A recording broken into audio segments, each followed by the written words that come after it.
Well, after a long hot summer and a whole lot of work, we finally got all of our food plots in the ground. Everything's looking great on that front. We went ahead this past couple weekends and got our tree stands hung, got in there and got all of our shooting lanes trimmed, our trails trimmed to get to and from the tree stands. We went out in the fields and did some velvet scouting to identify some hit list bucks and ran some trail cameras to do a survey and maybe find some more. This past weekend we took youth hunters Joey McNamara and team member Chad Siever's daughter Natalee out and got first blood taken care of for the 613 crew, and we also put together our hit list.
August the 31st, we're here on our mountain farm, and we come out today just hang some stands, check our food plots, put up some new wild game cameras, and yeah, we're very, very pleased with what we've got so far.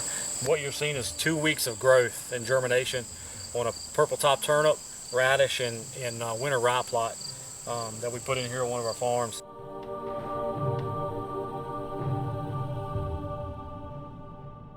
Hey guys, Harry Cash here.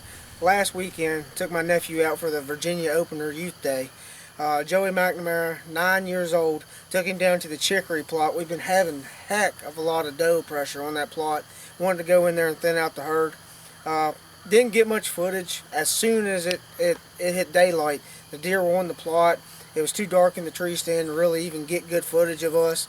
Didn't get an opening interview. As soon as that deer walked out, he said, "Uncle Harry, I want to shoot that one."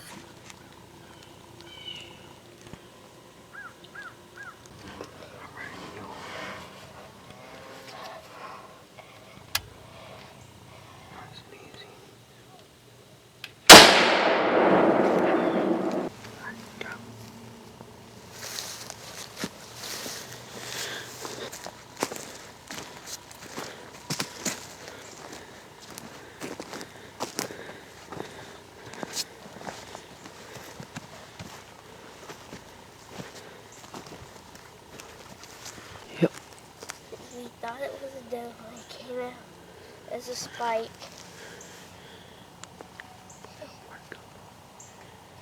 And I dropped it. Dropped it right in his tracks. Where'd the deer come from, Joey? Right over there. It did? Where'd you shoot it at? In the shoulder? Yes. Dropped him in his tracks, didn't you? Hey guys, it's Youth Day, September 27th in Virginia. It's a day we waited all summer for. We get a lot of kids to come out to the farm. Had the opportunity this year, very, very special event, to take my daughter Natalee and my wife along for the first time in the tree stand. Hopes are high. We're headed to the hardwoods in the morning. It's the oaks are producing a lot of acorns this year. They're dropping like crazy. We're in the tree stand. It's early. We're having a lot of fun. We're eating our donuts and having a good time, just laughing. A couple does slide around the ridge, and then we see a young 7-pointer, had velvet hanging off his horns, and she got excited. This was a buck she wanted to try to kill, and he got nervous and just kind of skirted us a little bit. Had an opportunity where we could have taken a shot or two. That would have been very risky, but just didn't want to do that. Ethical shots, good shot opportunities is what we're trying to teach Natalee, and to be respectful of the game. And it wouldn't have been fair if we would have took a shot and wounded the deer. So we left with our heads high, we had fun, and we'll see what the afternoon brings.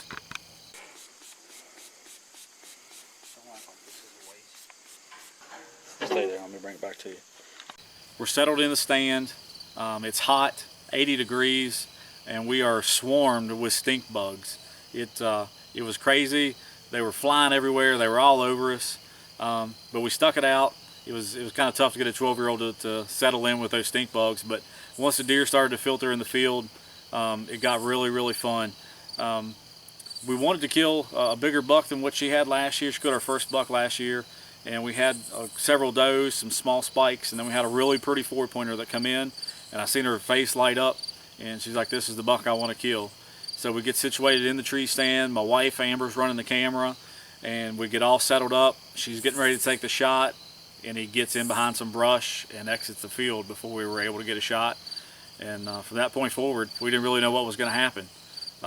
We just kind of felt like all the air had been let out of us, and it was getting late in the evening and didn't know if we were going to see any more deer. The mood was really somber in the tree stand. So my wife kind of looked at me and she's like, "You know what?" She's like, "Just kind of leave it up to the greater good." We bowed our heads and we said a little prayer, and we left it up to the man above to see what was going to happen. Literally seconds after we were done saying our prayer together, what comes out on the other side?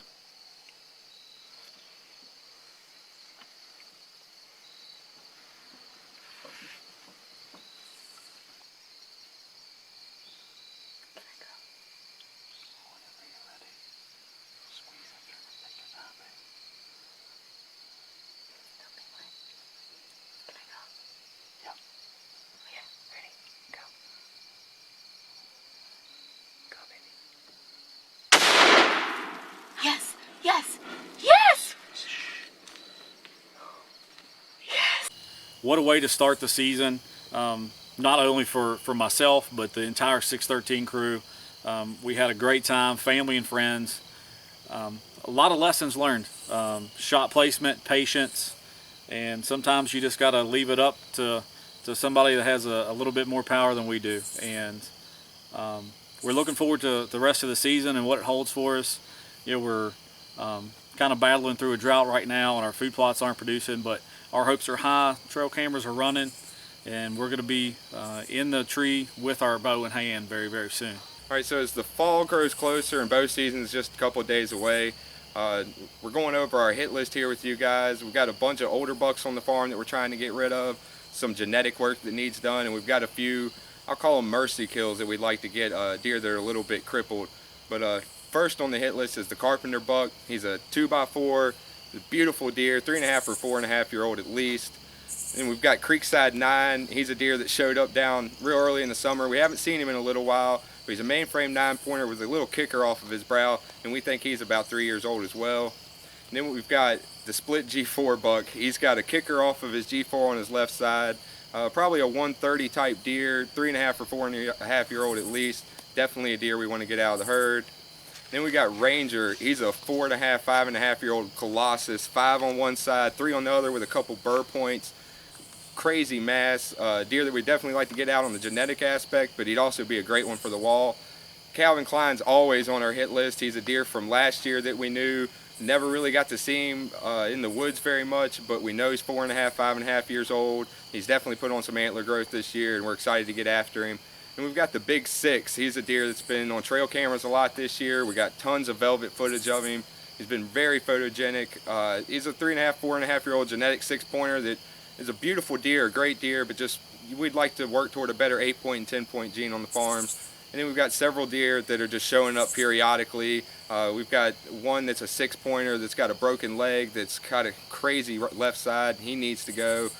We've got a couple of deer that are just inferior genetics that have got some wild stuff going on that we'd like to get rid of, and we'll keep you posted. We've got a bunch of bucks that have been popping up kind of here and there, so we're hopeful that later on this fall we'll get some pictures of some more hit list bucks for you guys. That's going to do it for this week's episode. We're really just stay tuned with 613 throughout the fall. We're going to be posting web shows every couple of weeks, even more frequently if we get deer on camera. We're killing deer, anything to keep you guys informed, you know, rut swings, weather changes, anything that might benefit you guys this fall. And just be sure when you walk in the woods this fall that you lay it all on the line and something good might happen for you.